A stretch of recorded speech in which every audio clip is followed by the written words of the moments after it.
నమస్తే. తెలంగాణ రాష్ట్ర వ్యాప్తంగా టీఎస్పీఎస్సీ లీకుల కుంభకోణం అయితే మనకు స్పష్టంగా కనబడుతుంది. ఒకవైపు కాంగ్రెస్ పార్టీ, మరొక వైపు బీజేపీ పార్టీ, అలాగే బీఎస్పీ, ఇట్లా ప్రతి రాజకీయ పార్టీలన్నీ కూడా ప్రభుత్వం పైన దుమ్మెత్తిపోస్తున్నటువంటి పరిస్థితి. నిరుద్యోగుల పక్షాన వారైతే కొట్లాడుతున్నటువంటి పరిస్థితి. నిరుద్యోగుల పక్షాన ప్రశ్నించినందుకు బీజేపీ చీఫ్ అయినటువంటి బండి సంజయ్కి 100 కోట్ల రూపాయల పరువు నష్టం దావాను కేటీ రామారావు పంపించడం జరిగింది. అసలు కేటీ రామారావు పంపించినటువంటి ఆ నేపథ్యంలో మాత్రం రాష్ట్ర వ్యాప్తంగా ఉన్నటువంటి రాజకీయ పక్షాలన్నింటి తరపు నుంచి వెళ్ళి కూడా కేటీ రామారావుకి అయితే నిరసన సెగనైతే తగులుతున్నటువంటి పరిస్థితి. మనతో పాటుగా బీజేపీ అధికార ప్రతినిధి, రాష్ట్ర నాయకురాలు రచనారెడ్డి గారు ఉన్నారు. మేడం, చెప్పండి, ప్రధానంగా బీజేపీ స్టేట్ చీఫ్కి 100 కోట్ల పరువు దావాను మంత్రి కేటీ రామారావు పంపించడాన్ని ఎట్లా చూస్తారు? దీన్ని ఎట్లా చూస్తారంటే, ఈ స్టేట్ గవర్నమెంట్లో ఉన్న వాళ్ళకు మెల్లమెల్లంగా అంటే మతి స్థిమిస్తుంది. ప్లస్ ఫ్రస్ట్రేషన్తో వాళ్ళు అసలు హాస్యాస్పదమైన స్టెప్స్ తీసుకుంటున్నారు. ఎందుకంటే ఇటువంటి పరువు నష్టం ఇదే కవిత గారు ఒక 3-4 నెలల కింద నా గురించి అసలు ఎవరు మాట్లాడొద్దని చెప్పేసి పరువు నష్టం దావా వేయడం జరిగింది. అయినా కానీ పరువు నష్టం దావా దాని స్కోప్ చాలా లిమిటెడ్గా ఉంటుంది. అంటే అంటే నా గురించి ప్రపంచమే మాట్లాడొద్దు అనేది అనడానికి వీలే లేదు. ఎవరెవరైతే ఉన్నారో వాళ్ళు దాని గురించి మాట్లాడొద్దు అని చెప్పేసి వచ్చింది. అయినా కానీ కవిత గారు వేసిన పరువు నష్టం దావా బెల్లి ఓల మీదనే ఉండే. సో ఇక్కడ వాళ్ళందరూ దాని గురించి క్రిటికల్గా మాట్లాడినరు. సో ఇక్కడ కూడా అసలు కేటీ రామారావు గారు టీఎస్పీఎస్సీకి అతని మినిస్ట్రీకి సంబంధం లేదు. కానీ మొత్తము ఎవిడెన్స్ ఇన్ఫర్మేషన్ అందరూ outsourced employees of TSPSC and వాళ్ళు కూడా KT Rama Rao information technology ministry నుంచే వాళ్ళు టీఎస్పీఎస్సీకి అవుట్సోర్స్ అయినరు.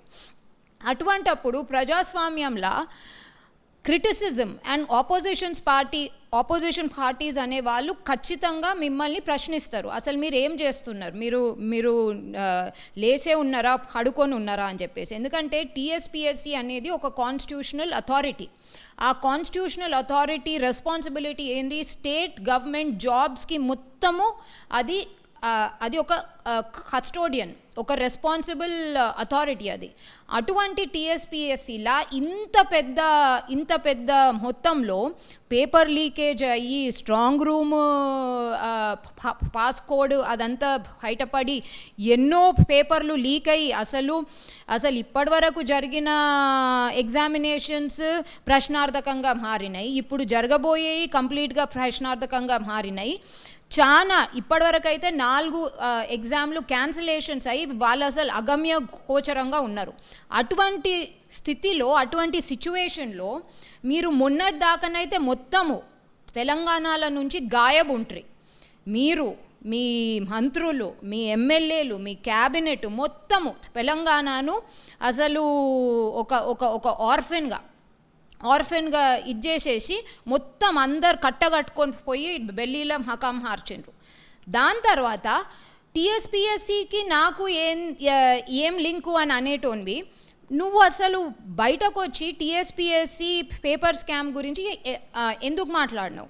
నువ్వు అంత లింక్ లేనోన్వి అని అన్నప్పుడు మీకు ఇంకా మీ మినిస్ట్రీకి ఇంకా మీ జాబ్, మీ స్టేట్ గవర్నమెంట్లో ఉన్న మీ డెసిగ్నేషన్కి ఎటువంటి లింక్ లేకపోతే మీరు వచ్చి టీఎస్పీఎస్సీ పేపర్ లీకేజ్ గురించి ఎందుకు మాట్లాడినారు? మీ సిట్టా అది ఎందుకు పనికిరాదు. ఎందుకంటే ఇప్పటి వరకు జరిగిన సిట్లు ఎంత మంచిగా పనిచేసినాయో, ఎంత గట్టిగా పనిచేసినాయో అవన్నీ తెలుసు. హియాపూర్ ల్యాండ్ స్కామ్, ఇంటర్ సూసైడ్స్, ఈ మొన్న ఎమ్మెల్యే పోచింగ్ ఎంత చక్కగా నడిచినాయో, ఎంత నిష్పక్షపాతంగా అన్బయాస్డ్గా నడిచినాయో అవి అందరికీ తెలుసు. ఇప్పుడు నీ ఫ్రస్ట్రేషన్తో నువ్వు బండి సంజయ్ గారి మీదనైనా లేకపోతే ఇంకో ఆపోజిషన్ వాళ్ళ మీదనైనా అదేంది లీగల్ నోటీసెస్ ఏం ప్రూవ్ చేసుకోవటానికి ఇది చేస్తున్నావు? అంటే నువ్వు ఏమి ఆపుదాం అనుకుంటున్నావు, ఏం ప్రూవ్ చేయడానికి? ఎందుకంటే డెఫమేషన్, పరువు నష్టం, లీగల్ నోటీసెస్ ఎప్పుడు ఇస్తారు? నువ్వేదన్నా చేసి ఉండి కోర్టులో నువ్వు అది చేయలేదు అని నిర్ధారణ అయిన తర్వాత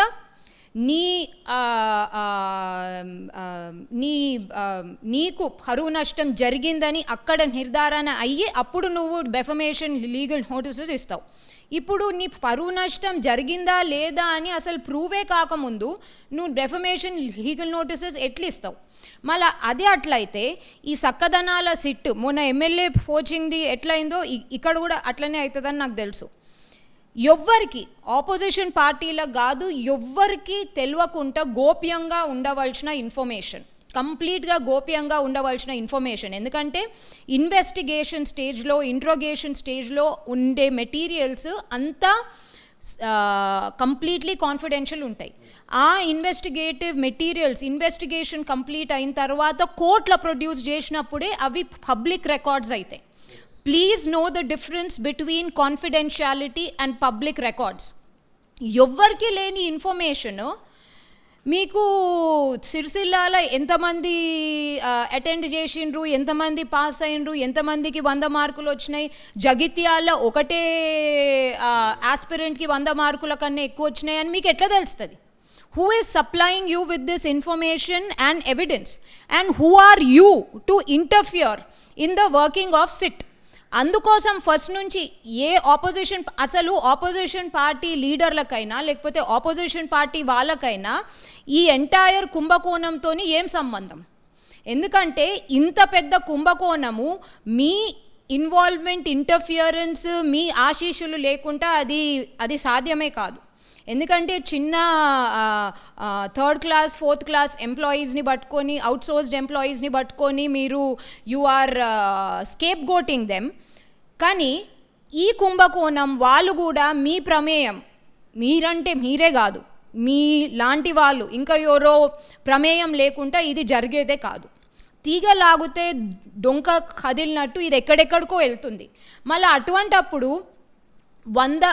అసలు మీకు ఏం తెలుసు? టీఎస్పిఎస్సి మార్కుల గురించి మీకు ఏం తెలుసు? టీఎస్పిఎస్సిలో మార్కింగ్ ఎలా జరుగుతుందో మీకు ఏం తెలుసు? టీఎస్పిఎస్సి ఎగ్జామినేషన్లో గ్రూప్ 1 అయినా లేకపోతే ఇంకో గ్రూప్ 1, ఎస్పెషలీ గ్రూప్ 1 ఎగ్జామినేషన్లో మార్కింగ్ ఎట్లా జరుగుతుంది, ఎంత డిఫికల్ట్గా ఉండే పేపరు లేకపోతే ఎంత ఈజీగా ఉండేనో లేకపోతే మీడియాకర్గా ఉండేనో మీకు ఎట్లా తెలుసు? Who are you and what is your expertise? మీరు ఎక్కడనో ఉండి ఎక్కడనో పోయి ఏమో చదువుకొని వచ్చిండ్రట, అదంతే, అది ఎవరికి సరిగా తెలియదు. What is your expertise in judging TSPSC's papers? మీరు 100 మార్కుల కన్నా ఎక్కువ వస్తే అది నార్మలే, లేకపోతే మంచిగా చదివితే అవి వస్తాయి, లేకపోతే ఇంతమందికి వస్తే అది కూడా నార్మలే. అసలు స్టాండర్డ్స్ జడ్జ్ చేయడానికి మీరు ఎవరు? దానికన్నా ఇంపార్టెంట్ మీకు ఏ జిల్లాలో, ఏ నియోజకవర్గంలో, ఏ ఊరిలో మీకు ఎంత వచ్చిందో మీకు ఎట్లా తెలుసు? Who is supplying you with the information? Is it the SIT? ఎందుకంటే ఎమ్మెల్యే పోచింగ్ కేసులో కూడా ఇదే అయింది. గోప్యంగా, కాన్ఫిడెన్షియల్గా ఉండవలసిన ఇన్వెస్టిగేటివ్ మెటీరియల్ మీరు డైరెక్ట్గా వెళ్ళి బ్రాడ్కాస్ట్ చేసిండ్రు అని చెప్పేసి సిట్ మీద ఎటువంటి నమ్మకం లేదు, it is a completely biased agency అని చెప్పేసి సిబిఐకి ట్రాన్స్ఫర్ చేయడం జరిగింది. ఇక్కడ ఎటువంటి ఇన్ఫర్మేషన్ మీకు రాకపోతే మీరు ఎలా చెప్పగలుగుతారు? ఇక్కడ సిట్ బండి సంజయ్ గారికైనా లేకపోతే ఇంకా ఎవరికో అయినా 91 సిఆర్పిసి కింద ఇవ్వాల్సిన నోటీసెస్ ఫస్ట్ అందరికన్నా ముందు కేటీ రామారావు గారికి ఇవ్వాలి. 91 సిఆర్పిసి కింద ఇవ్వాల్సిన నోటీసెస్ ఫస్ట్ కేటీ రామారావు గారికి ఇచ్చి దాని తర్వాత మిగతా వాళ్లకు ఇవ్వడం గురించి ఆలోచించాలి ఆయనకు. ఎందుకంటే క్లియర్గా, అంటే మొత్తము బ్రాడ్కాస్ట్ అయిపోయింది, క్లియర్గా కేటీ రామారావు గారి దగ్గరనే అందరికన్నా ఎక్కువ ఇన్ఫర్మేషన్ ఉంది. So let the 91 CRPC notices be given to him. లేకపోతే ఇంకోళ్ళ మీద నేను ఈ 100 కోట్లు 1000 కోట్లు మీరు మీ మానానికి మీరు వేసుకున్న వేళ ఎన్ని కోట్లు అయినా సరే ఈ 100 కోట్లు 1000 కోట్లు 500 కోట్లు ఇదంతా ఒక అటెన్షన్ డైవర్జన్ టాక్టిక్స్. ఇది ఇంకా ఏమీ కాదు, ఒక పెద్ద వ్యాపం, అటువంటి కుంభకోణం ఇది. టీఎస్పిఎస్సి అంటే 30 లక్షల విద్యార్థులు, వాళ్ళ ఆస్పిరేషన్స్, వాళ్ళ జీవితాలు, వాళ్ళతో 30 లక్షల విద్యార్థులతో పాటు వాళ్ళ ఫ్యామిలీస్ జీవితాలు ఇవన్నీ వీటితో ఆడుకుంటున్నారు. సిట్ ఏం చేస్తుందో ఏం తెలియదు, కానీ సిట్ ఇన్ఫర్మేషన్ సప్లై చేస్తున్నట్టయితే అనిపిస్తుంది. ఎందుకంటే లేకపోతే యాజ్ ఏ అడ్వకేట్గా మీరు ఒకవేళ సిట్ పైన ఎవరైనా కేసు వేయడానికి వస్తే ఎలాంటి కేసెస్ సిట్ పైన కూడా వేయడానికి ఆప్షన్ ఉంటుంది? ఎందుకంటే మీరు కాన్ఫిడెన్షియల్గా ఉండాల్సినటువంటి ఇన్ఫర్మేషన్ బయటికి పోతుందని క్లియర్గా మనకైతే అర్థమవుతుంది అంటున్నారు. కాబట్టి క్లియర్గా నాకు తెలిసి హైకోర్టులో ఆల్రెడీ ఒక కేసు ఫైల్ చేస్తుంది. ఎందుకంటే ఈ ఎంటైర్ ఇన్వెస్టిగేషన్ సిట్ మీద నమ్మకం లేదు, ఎంటైర్ ఇన్వెస్టిగేషన్ సిబిఐకి ట్రాన్స్ఫర్ చేయాలని చెప్పేసి. This is a very good example. ఎందుకంటే ఎమ్మెల్యే పోచింగ్ కేసులో కూడా అదే జరిగింది. ఈ మొత్తము ఇన్వెస్టిగేషన్ని గోప్యంగా ఉంచేది పోయి మొత్తం దాన్ని పట్టబయలు చేసి హట్టగాల్చి మనుషుల మీద వేసి మొత్తం పబ్లికేషన్ చేసేసి దాన్ని అంతా కంపు చేసిండ్రని చెప్పేసి ఆనరబుల్ హైకోర్టు సుప్రీంకోర్టుకి సిబిఐ చేతిలోనే సేఫ్గా ఉంటుంది, కాన్ఫిడెన్షియల్గా ఉంటుంది అని చెప్పి నిష్పక్షపాతంగా ఉంటుందని చెప్పేసి సిబిఐకి ట్రాన్స్ఫర్ చేసేసింది. నాకు తెలిసి ఈ ఆల్రెడీ ఫైల్ అయిన కేసులో ఈ ఇన్ఫర్మేషన్ కూడా ఇస్తారు. ఎందుకంటే సిట్ నుంచి వెళ్ళి సిబిఐకి ఈ కేసు కూడా పోయే అవకాశం ఉందని మీరు ఆశిస్తున్నారా? ఆశించుడు అనేది అనేకన్నా ఎక్కువ ఇది చూస్తుంటే అట్లనే అనిపిస్తుంది. ఎందుకంటే ఒక law enforcement authority, investigating law enforcement authority నుంచి ఇన్ఫర్మేషన్ ఒక స్టేట్ గవర్నమెంట్, ఒక పొలిటికల్ క్లాస్ స్టేట్ గవర్నమెంట్కి ఎలా వెళ్తుంది? కాన్ఫిడెన్షియాలిటీ మీనింగ్ ఏంది లాలో? మొత్తము ఇన్వెస్టిగేషన్ కాన్ఫిడెన్షియల్ ఉన్నప్పుడు కోర్టులో మీరు డాక్యుమెంట్ సబ్మిట్ చేసినప్పుడు కోర్ట్ రికార్డ్ పబ్లిక్ రికార్డ్. ఇక అది ఎవరైనా యాక్సెస్ చేయొచ్చు. ఇప్పుడు లిక్కర్ స్కామ్లో కూడా ఇప్పుడు బయటకు వస్తున్న ఇన్ఫర్మేషన్ అంతా పబ్లిక్ రికార్డ్, ఎందుకంటే వాళ్ళు ఆల్రెడీ కోర్టులో సబ్మిట్ చేసిండ్రు. అదే మీరందరూ చదివి దాని గురించి మాట్లాడుతుండ్రు. పబ్లిక్ రికార్డ్ కాకుండా మీ చేతిలోకి ఎట్లా వస్తుంది? ఐ బిలీవ్ సేమ్ అంటే ఆ కేసులో ఎలా జరిగిందో ఈ కేసులో కూడా అదే జరిగే అవకాశాలు ఉన్నాయి. ఎందుకంటే సిట్ ఉన్న వాళ్ళకు లేని వాళ్ళకు నోటీసులు ఇవ్వడం ఏంటండి? 91 సిఆర్పిసి కింద ఆ 91 సిఆర్పిసి కింద వీళ్ళు నోటీసులు ఇవ్వడమే హాస్యాస్పదం అయితే, ఇంకో షాకింగ్ ఇన్సిడెంట్ మొన్న అదేంది, ఈ ఊర్లో ఒక్కోళ్ళు జగిత్యాల్లో ఒకటే మనిషికి 100 మార్కులు వచ్చినాయి, దీంట్లో ఇట్స్ కంప్లీట్లీ నార్మల్ అనేది. I mean, who are you to normalise things? What is your expertise?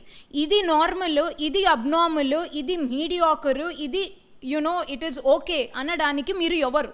What is your expertise and who are you to interfere అయ్యింది గాక ఉన్న వాళ్ళకు లేని వాళ్ళకు 100 కోట్లు 1000 కోట్లకు లీగల్ నోటీసులు ఇచ్చుకుంటా, సిట్టేమో ఉన్న వాళ్ళకు లేని వాళ్ళకు 91 సిఆర్పిసి. అంటే ఏం జరుగుతుంది తెలంగాణలో? అంటే ఇదొక టీఎస్పిఎస్సి పేపర్ లీక్ అనేది ఒక ఆట వస్తువు అయిపోయింది. ఒక కంప్లీట్లీ అంటే దానికి ఒక ఇంపార్టెన్స్ లేకపోతే ఒక సీరియస్నెస్ ఏమీ లేకుండా ఇష్టం వచ్చినట్టు విచ్చలవిడిగా వ్యవహరిస్తుండ్రు.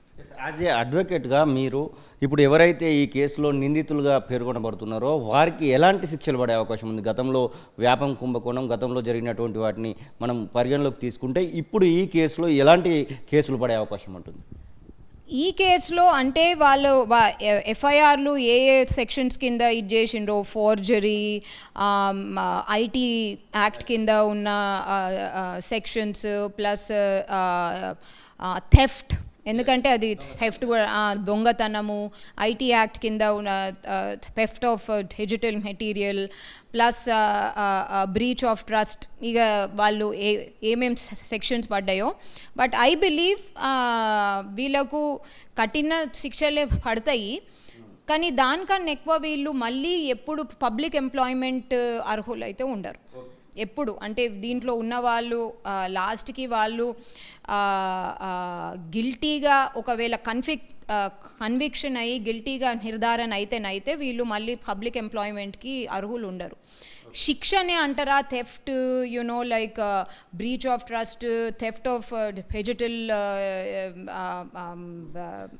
ఇన్ఫర్మేషన్, ఇవన్నిటికీ 3 to 5, 7 దాకానైతే ఏం లేవు అనుకుంటా, బట్ అరౌండ్ 3 to 5 అయితే ఖచ్చితంగా ఉన్నాయి. అటువంటి పనిష్మెంట్స్ అయితే ఖచ్చితంగా ఉన్నాయి. ఇంకా చాలా పెద్ద మొత్తాన ఐటీ యాక్ట్ కింద ఫైన్స్ ఉన్నాయి, అవి ఉన్నాయి. But these people will never be allowed or will be given chance of public employment anywhere in India. ఇదే సమయంలో ఎవరైతే నిరుద్యోగుల పక్షాన నిరుద్యోగులకు ధైర్యం చెప్పాల్సినటువంటి వాళ్ళే పేపర్ లీకేజీలు సర్వసాధారణం అని ఒకరు అంటూ ఉంటారు. గతంలో ఒక మంత్రి హమాలి పని చేసుకుని అయినా నిరుద్యోగులు బతకచ్చు అని చెప్తూ ఉంటారు. ఇంకొక మంత్రి స్వయంగా తానే బయటకు వచ్చి కేవలం 2 వ్యక్తులు మాత్రమే దీనిలో నిందితులుగా ఉన్నారు, ప్రభుత్వానికి మాకు ఎలాంటి సందర్భం అసలు మాకు మధ్యలో ఉన్నటువంటి సంబంధమే లేదని వారు చెప్తూ ఉంటారు. వీటన్నిటిని చూస్తే మీకు ఎట్లా అనిపిస్తుంది? వీళ్ళందరినీ చూస్తే ఒక సైడ్ ఏడవాలనా లేకపోతే బాధపడాలనా నవ్వాలనా అయితే అసలుకే అనిపడ్డం లేదండి. ఎందుకంటే ఇక్కడ హమాలి పని చేసుకొని బతుకుడంటే మీరు హమాలి పని చేసుకొని బతికినరా ఇప్పటి వరకు? మీరు ఏం పని అసలు ప్రభుత్వంలో ఉన్న వాళ్ళు, ప్రభుత్వం నుంచి జీతం తీసుకునే వాళ్ళు ఇంత 1000 కోట్లకు హడగలెత్తే కోటీశ్వరులు ఎలా అయినరు? ఇంకా మీరు అలా ఉండి ఇప్పుడు ప్రభుత్వం జీతమే తీసుకుంటున్నారు కాబట్టి ఇంకా మీరు 1000 కోట్లు అంటే ప్రతి ఏడాది ఇంకా ఒక 1000 కోటి యాడ్ అవుతూ ఉన్నది. అసలు మీ సోర్స్ ఆఫ్ ఇన్కమ్ ఏంటి? ఇంకోటి ఈ సర్వసాధారణం అంటే అయినా అసలు ఆయన జీవితంలో పరీక్షలు రాసిండో లేదో నాకు తెలియదు. ఎందుకంటే అతనికి డిగ్రీలు అయితే ఉన్నట్టున్నాయి, కానీ అసలు అది ఎంతవరకు ఇదో అది మనము చూడాలి. ఎందుకంటే నిరుద్యోగుల గోస పుచ్చుకునుడు అంటే ఇది. అండ్ ఆ లాస్ట్ మినిస్టర్ ఏంటి, ఇద్దరే దీంట్లో తప్పు చేశారు, దీనికి నాకు ఏం సంబంధం ప్లస్ పిఎస్సికి ఏం సంబంధం అని చెప్పే ఆయననైతే మీకు తెలుసో లేదో, మీకు తెలియకపోతే నేర్చుకోండి. స్టేట్ గవర్నమెంట్ ఎనీ ఇన్స్టిట్యూషన్ ఆర్గనైజేషన్లో వైకేరియస్ లయబిలిటీ అనేది ఉంటుంది. మీ కింద ఉన్న వాళ్ళు తప్పు పని చేసినా you have to take the vicarious responsibility for it. దీన్నే పెద్దరికం అంటారు, దీన్నే స్టేట్స్మ్యాన్షిప్ అంటారు. నాకేం సంబంధము, టీఎస్పీఎస్సీకి ఏం సంబంధం అంటే నువ్వు బయటకు వచ్చి అసలు ప్రెస్ మీట్ ఎవరేమన్నారు? నీ పనిలో నువ్వు ఉంటివి కదా, ఇటు తిరుగుకుంటా అటు తిరుగుకుంటా, ఈ ఢిల్లీకి ఈ హైదరాబాద్కి అట్లనే ఉంటావు కదా, బయటకు వచ్చి నేను ప్రెస్ మీట్ ఎవరేమన్నారు? అట్లా ఇచ్చినప్పుడు నాకేం సంబంధం అంటే అసలు ప్రెస్ మీట్కి వచ్చిందే నువ్వు సంబంధం తీసుకుంటున్నావు అని చెప్పేసి, నువ్వు సంబంధము తీసుకొని నువ్వు రెస్పాన్సిబిలిటీ తీసుకొని దాన్ని అడ్రస్ చేస్తున్నావు అని చెప్పేసి ప్రెస్ మీట్కి వచ్చిన తర్వాత నువ్వు నాకేం సంబంధం అంటే ప్రెస్ వాళ్ళు ఏమంటారు, ఎక్కడికి పోతారు? అండ్ అదే అలా ఉండగా అంటే ఎంత అపెథెటిక్ అంటే మీ మినిస్ట్రీలో మీ క్యాబినెట్లో ఉన్న మినిస్టర్లు ఎంత ఆణిముత్యాలో వాళ్ళు మాట్లాడే మాటలతోని వాళ్ళకున్న నిరుద్యోగుల మీద, తెలంగాణ నిరుద్యోగుల మీద, మీ పార్టీ కోసమే కదా అందరు ఆ రోజు సచ్చిండ్రు, తెలంగాణ నిరుద్యోగుల మీద మీకున్న at least basic respect and courtesy already తెలిసిపోతుంది. సో ఈ ఆణిముత్యాలు ఇదంతా ఇక్కడ జరుగుతూ ఉంటే స్పెషల్ ఫ్లైట్ తీసుకొని మరి ఢిల్లీ వరకు ఈడీ లిక్కర్ స్కామ్లో ఎమ్మెల్సీ కవిత అక్కడ విచారణకు హాజరవుతున్నట్టు తరుణంలో 3-4 మినిస్టర్లు, 1-2 ఎంపీలు, 1-2 ఎమ్మెల్సీలు అక్కడ ఉండి కవిత ఈడీ గురించి వాళ్ళు ప్రెస్ మీట్లు పెడుతున్నారు. నిరుద్యోగుల గురించి ఇప్పటి వరకు కేవలం ఒక కేటీ రామారావు మాత్రమే ప్రభుత్వం పక్షాన ప్రెస్ మీట్ పెట్టినట్టున్నారు. మిగిలిన ఎవరు కూడా కనీసం ఎక్కడ మాట్లాడినటువంటి దాఖలాలు లేవు. మినిస్టర్స్కి ఈడీ లిక్కర్ స్కామ్ మీద ఉన్నటువంటి శ్రద్ధ విషయంలో, ఇక్కడ నిరుద్యోగుల మీద ఉన్నటువంటి శ్రద్ధ విషయంలో మీకు ఎట్లా అనిపిస్తుంది? అదే అంటున్నా కదండి, అంటే ఒక దిక్కు బాధపడాలనా లేకపోతే కోపం రావాలనా అర్థం కావడం లేదు. ఎందుకంటే ఏ మినిస్టర్ టీఎస్పీఎస్సీ గురించి మాట్లాడిన వాళ్ళు ఇట్లనే హమాలి పని అని అంటారు, లేకపోతే సాధారణం అని అంటారు. వాళ్ళైనా వాళ్ళ ఇంటోళ్ళైనా లేకపోతే ఇంకా ఎవరైనా ఈ పరీక్షలు రాసిండ్రో లేరో వాళ్ళకి తెలియదండి. ఎందుకంటే డబ్బులు ఇష్టం వచ్చినట్టు ఎక్కడి నుంచో వస్తున్న వాళ్ళకు నిరుద్యోగుల బాధలు అసలుకే తెలియవు. అయితే ఈ ఢిల్లీ లిక్కర్ స్కామ్లో 3-4 మినిస్టర్లు కాదు, మొత్తం ప్రభుత్వమే, తెలంగాణ రాష్ట్ర ప్రభుత్వమే ప్రైవేట్ చార్టర్ ఫ్లైట్ తీసుకొని ఢిల్లీలో పోయి కూర్చుంది. అదేంది మొత్తం తెలంగాణను అసలు తల్లి తండ్రి లేని వాళ్ళ ఆర్ఫెన్ని చేసి మొత్తం అక్కడ పోయి 2-3 వారాలు హకాం వేసుకొని కూర్చున్నారు. ఒక్క మహిళ ప్రైవేట్ క్రిమినల్ కేసు గురించి, తెలంగాణకు ఏం సంబంధం? కేటీ రామారావు గారిని నేను ఇది సూటి ప్రశ్న అడుగుతున్నా. మీరు స్వయంగా టీఎస్పీఎస్సీ పేపర్ లీక్ గురించి మాట్లాడాలని చెప్పేసి ప్రెస్ మీట్ పెట్టేసి మీరే స్వయంగా టీఎస్పీఎస్సీ పేపర్ లీక్కి నాకు ఏమి సంబంధం అని అన్నారు. మిమ్మల్ని ప్రెస్ మీట్ పెట్టమని లేదు, మిమ్మల్ని సంబంధం ఉన్నది దాని గురించి ఏమైనా చెయ్యండి అని కూడా ఎవరు చెప్పలేదు. అది అలా ఉండగా ఒక మహిళ ప్రైవేట్ క్రిమినల్ కేసు గురించి తెలంగాణకి ఏం సంబంధం అండి? రాష్ట్ర ప్రభుత్వానికి ఏం సంబంధం? క్యాబినెట్ మినిస్టర్స్కి ఏం సంబంధం? ఎమ్మెల్యేలకు ఏం సంబంధం? మొత్తము అడ్మినిస్ట్రేషన్ ఐఏఎస్ ఐపీఎస్ ఆఫీసర్లకు ఏం సంబంధం? అసలు ఏం సంబంధం? అడ్వకేట్లకు ఏం సంబంధం? ఆమె ప్రైవేట్ అడ్వకేట్లకు తప్ప ఇంకో స్టేట్ గవర్నమెంట్ అడ్వకేట్లకు ఏం సంబంధం? What is the entire locus for this?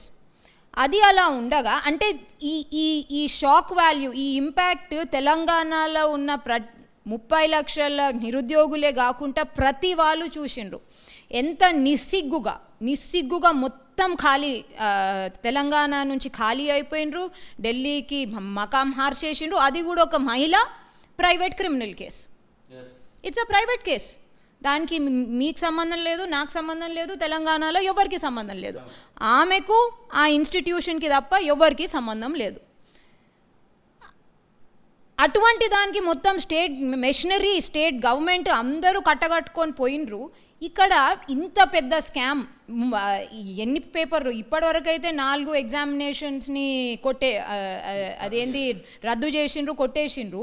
దానికన్నా ముందున్న నోటిఫికేషన్లు డౌట్లోనే ఉన్నాయి. ఇప్పుడు రాబోయే నోటిఫికేషన్లు డౌట్లో ఉన్నాయి. వాళ్ళ ఉసురు పోసుకుంటున్నారనే ఒక ఇంగిత జ్ఞానం లేకుండా టీఎస్పీఎస్సీని రద్దు చేయాలా అని అందరు కోపంతో అంటున్నారు. అది ఆ కోపంని నేను అర్థం చేసుకోగలుగుతాను. కానీ టీఎస్పీఎస్సీ అంటే పబ్లిక్ సర్వీస్ కమిషన్ని రద్దు చేయరాదు. ఏం చేయొచ్చు అంటే గవర్నర్ గారు 317 కింద చైర్మన్ని, మెంబర్స్ని అందరినీ సస్పెండ్ చేయొచ్చు. సస్పెండ్ చేసిన తర్వాత along with the state governments information ప్రెసిడెంట్కి పంపించి వాళ్ళని కంప్లీట్గా రిమూవ్ చేసేసేయండి అనే ఒక ఇది మిస్సివ్ పంపించవచ్చు. సో అది చైర్మన్, మెంబర్స్ ఇంకా అక్కడ ఉండి ఏం చేస్తుండ్రు? జనార్దన్ రెడ్డి గారైనా లేకపోతే ఇంకో మెంబర్స్ అయినా అక్కడ ఏం చేస్తుండ్రు? Why are they even doing any of they duties? ఇప్పుడు ఒక ఇన్వెస్టిగేషన్ కంటిన్యూ అవుతుంది. సిట్టో స్టాండో ఏదో ఒకటి ఇన్వెస్టిగేట్ చేస్తుంది. కేసు హైకోర్టులో ఉంది. జనార్దన్ రెడ్డి గారిని ఇమీడియట్గా సస్పెండ్ చేయడం పోయి రిమూవ్ ప్రెసిడెంట్ చేస్తారు. Instead of keeping all the chairman and the members under suspension, వాళ్ళు ఇంకా పనిచేస్తూనే ఉన్నారు. ఇంకా అందులోనే పనిచేస్తారు. అక్కడ ఉండడం వల్లనే ఇది మొత్తం జరిగింది. అసలు జనార్దన్ రెడ్డి గారి దగ్గరనే, వారి దగ్గర కాకపోతే ఇంకో ఎవరి దగ్గర ఉండకూడని పాస్వర్డ్ ఈ అవుట్సోర్స్డ్ ఎంప్లాయీ, ప్రైవేట్ అవుట్సోర్స్డ్ ఎంప్లాయీకి న్యూజిలాండ్ దాకా ఎట్లా వెళ్ళిపోతుందండి? How is it possible? మళ్ళీ అటువంటి ఆయనను మీరు without placing him under suspension, how can you continue in the same department? మీరు ఒక చిన్న అంటే మీకు ఒక దరిద్రం చెప్తాను. ఆర్టీసీలో ఒక కండక్టర్ 5 రూపాయలు, 3 రూపాయలు, లేకపోతే అదేంటి 8 రూపాయలు కొంచెము ప్రిఫరెన్స్ వచ్చినా కానీ ఇమీడియట్గా సస్పెండ్ చేసేస్తారు. ఇంత పెద్ద కుంభకోణంలో చైర్మన్, మెంబర్స్ ఏం చేస్తుండ్రు? ఇంకా పబ్లిక్ సర్వీస్ కమిషన్లో వాళ్ళ మీద యాక్షన్ ఇంకా ఎందుకు తీసుకుంటలేరు? యాక్షన్ తీసుకునే తాకనన్న సస్పెన్షన్లో ఉంచాలి కదా, ఎందుకు ఉంచడం లేదు? వై? ఇదే సందర్భంలో ఇప్పుడు కొంచెం సేపు లిక్కర్ స్కామ్ గురించి కూడా దాదాపు దేశవ్యాప్తంగా ఉన్నటువంటి ముఖ్యంగా తెలంగాణ ప్రజలైతే బాగా ఆలోచిస్తున్నటువంటి పరిస్థితులు. లిక్కర్ స్కామ్లో తదుపరి ఏం జరగబోతుంది? సుప్రీంకోర్టులో మొన్న వాదనలు జరిగాయి, దాదాపు 3 వారాలు దాన్ని పోస్ట్పోన్ చేసినట్టున్నారు. వారి తరపున కపిల్ సిబల్ గారు వాదిస్తున్నారు. మొత్తానికి లిక్కర్ స్కామ్లో కవిత ఉందా లేదా అనేటువంటి ఒక ప్రశ్న కూడా తెలంగాణ ప్రజల అందరి దృష్టిలో ఉన్నటువంటి మాట. అసలు కవితను అరెస్ట్ చేస్తారా చేయరా, కవిత జైల్లోకి వెళ్తుందా వెళ్ళదా, ఇలాంటి ప్రశ్నలన్నీ కూడా దాదాపు 3 నెలలుగా వినబడుతూ వస్తున్నాయి. మీరు కూడా పలుమార్లు దానికి సంబంధించినటువంటి విషయంలో చర్చలో పాల్గొన్నటువంటి పరిస్థితి. ఈడీ విచారణకి మళ్ళీ ఎప్పుడు పోయే అవకాశం ఉంది కవిత? అరెస్ట్ ఉండే అవకాశం ఉంది అనుకుంటారా? నేను ఫస్ట్ నుంచి చెప్తున్నానండి, తెలంగాణ ప్రజలకు కవిత గారు లిక్కర్ స్కామ్లో ఉన్నారా లేరా అనే లీస్ట్ అంటే అసలు చింతనే లేదు, బాదరేషనే లేదు. ఎందుకంటే అందరికీ వాళ్ళ బాధలు వాళ్ళ కష్టాలు ప్లస్ ఈ పిఎస్పిఎస్సి స్కామ్ అందరూ దాంట్లోనే ఉన్నారు. సో కవిత గారు అసలు ఆ స్కామ్లో ఉన్నారా లేరా అనేది కోర్టు ట్రయల్లో ఎవిడెన్స్ బేసిస్ మీద ప్రూవ్ అవుతుంది. ఇది తన personal criminal case. She has to face the law. ఇప్పుడు there is no smoke without fire అంటారు. అంటే లైక్ అంటలేందే పొగలేదు. సో ఇప్పుడు అక్కడ వాళ్ళకు ఎవిడెన్సెస్ దొరికినాయి. వాళ్ళు ఇన్వెస్టిగేట్ చేస్తున్నది ఢిల్లీ లిక్కర్ టెండరింగ్ ప్రాసెస్. ఆ ఎంటైర్ పాలసీలో ఉడుపులు చెల్లించడం అయినది, ప్లస్ స్టేట్ ఎక్స్చెక్కర్కి పెద్ద గండిపడ్డది అని చెప్పేసి అలా ఇన్వెస్టిగేట్ చేస్తూ ఇక్కడ సౌత్ ఇండియా లింక్ వచ్చింది, తెలంగాణ ఏపీ. కవిత గారి ఇన్వాల్వ్మెంట్ ఉన్నది అని చెప్పేసి 4-5 ఈసీఐఆర్ ఎన్ఫోర్స్మెంట్ కేస్ ఇన్ఫర్మేషన్ రిపోర్ట్స్లలో ఉన్నది, రిమాండ్ రిపోర్ట్లలో కూడా ఉన్నది. అందరూ చెప్తుంది ఒకటే, అదేంది మనీష్ సిసోడియా గారు కూడా తన రిమాండ్ రిపోర్ట్లో అసలు ఇది మొత్తం దీనికి బీజము స్టార్ట్ అయిందే ఐటీసీ కోహినూర్ ఇన్ హైదరాబాద్లో, ఇక్కడ కవిత గారి ద్వారానే స్టార్ట్ అయింది అని చెప్పేసి అతను చెప్పడం జరిగింది. సో ఇదంతా ఇలా ఉన్నప్పుడు ఎన్ఫోర్స్మెంట్ డైరెక్టరేట్ తన ఫోన్లను అక్కడ నుంచి వచ్చే డేటాని అదంతా తీసి వాళ్ళు కోర్టులో సబ్మిట్ చేస్తారు. సబ్మిట్ చేసిన తర్వాత ఒక లాంగ్ అంటే ట్రయల్ తర్వాత తను గిల్టీనో లేకపోతే అక్విటల్లో అవుతుంది. So at this point of time ఆమె గిల్టీ అక్విటల్ అంటే ఆమె మీద ఎటువంటి ఈసీఐఆర్ అయితే ఫైల్ కాలేదు, ఆమె అక్యూజ్డ్ అయితే కాదు. She is a very interested person. అంటే ఈ కేసులో తనకు ఒక ఇంపార్టెంట్ రోల్ ఉన్నదని వాళ్ళు నమ్ముతున్నారు, వాళ్ళు దాని ప్రకారమే ఇన్వెస్టిగేషన్ చేస్తున్నారు. తను ఇన్వెస్టిగేషన్తో కోఆపరేట్ చేయాలి. ఎందుకంటే సుప్రీంకోర్టు మొన్న కూడా అర్జెన్సీ లేదని చెప్పేసి మీరు 23-24 రండి అని చెప్పేసింది. అప్పటి వరకు మీరు కోఆపరేట్ చేయండి అని అన్నది ఖచ్చితంగా. దాని తర్వాత మళ్ళీ మొన్న ఇన్నాక కూడా మాకు ఇప్పుడు టైం లేదు, మీరు మళ్ళీ రండి అని చెప్పేసి 2 వారాలకు వాయిదా వేసేసింది. సో నాకు తెలిసి ఎన్ఫోర్స్మెంట్ డైరెక్టరేట్ కేసులు సార్ చాలా ఇంపార్టెంట్ అండ్ చాలా స్ట్రాటజిక్ వాల్యూ కేసెస్. ఎందుకంటే సుప్రీంకోర్టు అంటే వీళ్ళు నా ఫండమెంటల్ రైట్స్, నా మానవ హక్కులు, మంది మానవ హక్కులు కావేమో, నా మానవ హక్కులు, నా ఈ హక్కులు, as a women my rights, ఆడదానిగా నా హక్కులు, ఇవన్నీ మాట్లాడుతుండ్రు. కానీ ఆల్రెడీ వీటి మీద అన్నిటి మీద సుప్రీంకోర్టు లాస్ట్ ఇయరే ఒక పెద్ద జడ్జ్మెంట్ ఇచ్చింది, చాలా పెద్ద డీటెయిల్ జడ్జ్మెంట్ ఇచ్చింది.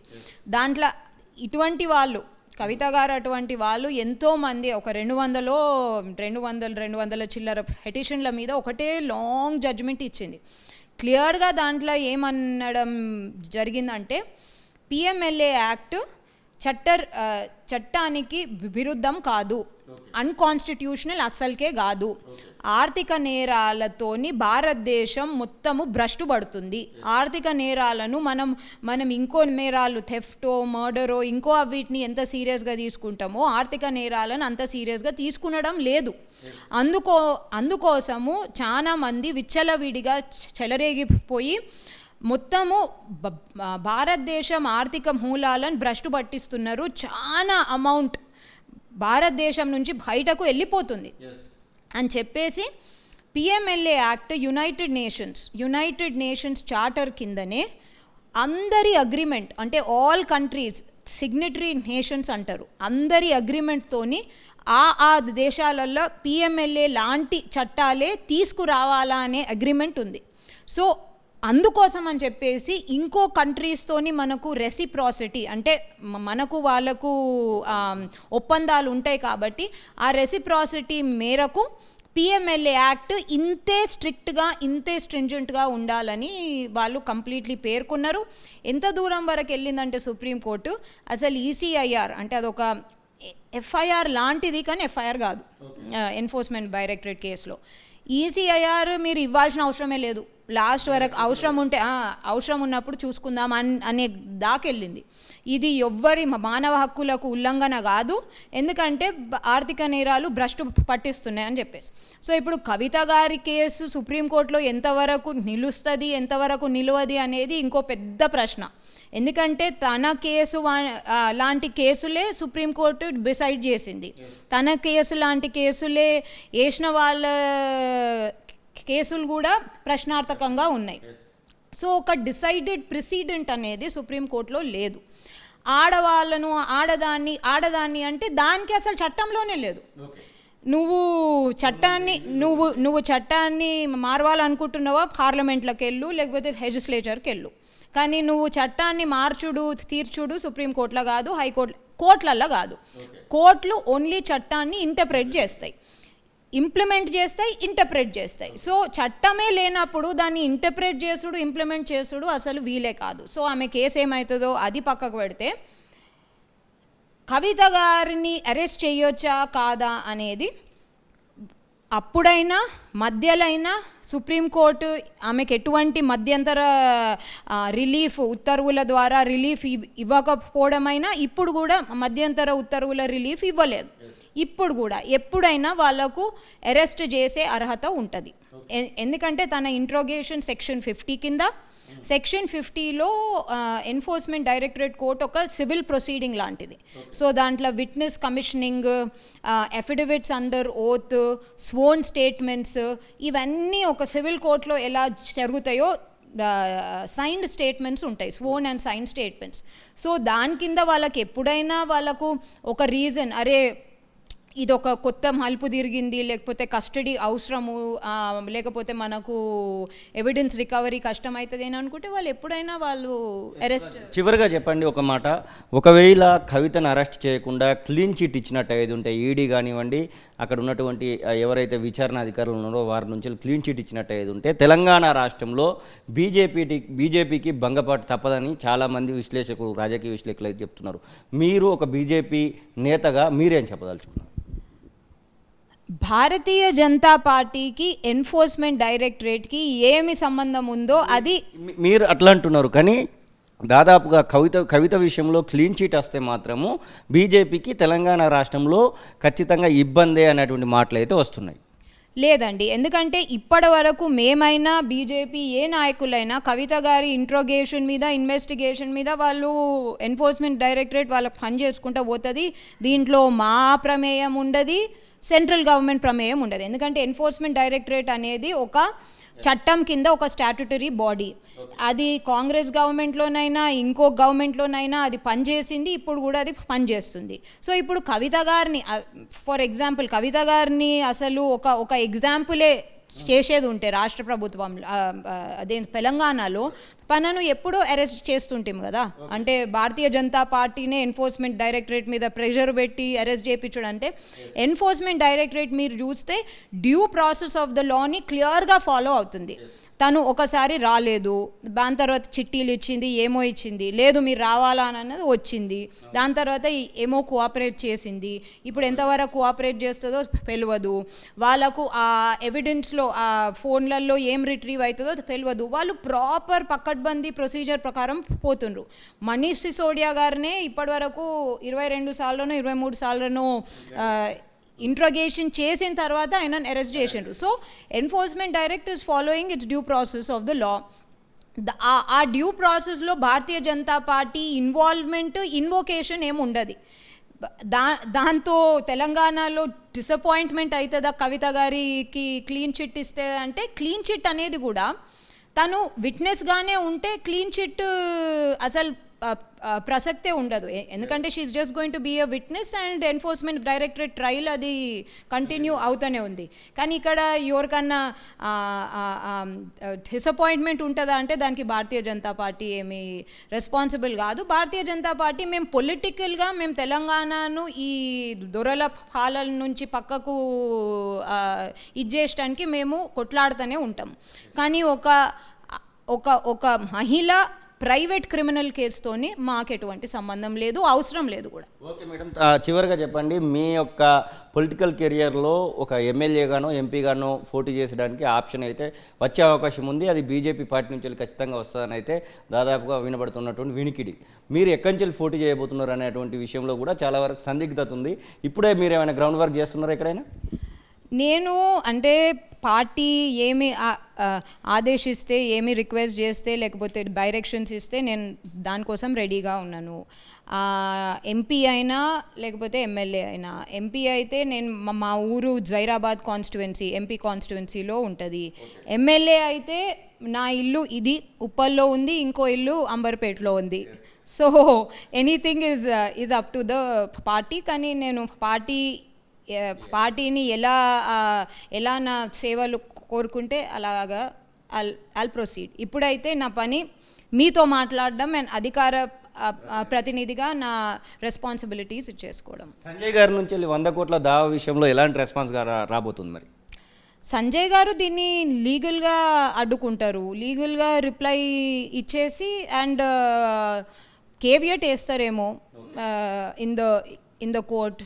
దాన్ని కేటీ రామారావు గారు దాన్ని దాన్ని ముందుకు తీసుకుపోతారా? ఎందుకంటే ఆయనకు I think he is a busy minister. కానీ పనులను పక్కకు పెట్టుకొని ఇంకో పనులను పక్కకు పెట్టుకొని ఈ పొలిటికల్ హరాకిరి చేయాలనుకుంటే ఆయన కేసు వేసుకొని ఆయన ఇష్టం ఉన్నది చేసుకోవచ్చు. కానీ మేము లీగల్గా దాన్ని ఎదుర్కొంటాం. Thank you madam. ఇది రచన రెడ్డి గారు చెప్తున్నటువంటి లీగల్ పాయింట్స్. అయితే ఖచ్చితంగా ఈడీ చేసుకుంటూ వెళ్తుంది. సిట్ పైన మాకు నమ్మకం లేదు, ఖచ్చితంగా సిబిఐకి వెళ్తుందని అయితే ఆశిస్తున్నాం. టీఎస్పీఎస్సీ విషయంలో మంత్రులు అవలంబిస్తున్నటువంటి తీరైతే ఖచ్చితంగా జనాలు చీదరించుకునే విధంగా ఉంది అనేటువంటి మాటలను అయితే వారు చెప్తున్నటువంటి పరిస్థితి. కెమెరా పర్సన్ రాజశేఖర్తో కలిసి శ్రీనివాస్, తొలివేలుకు, హైదరాబాద్.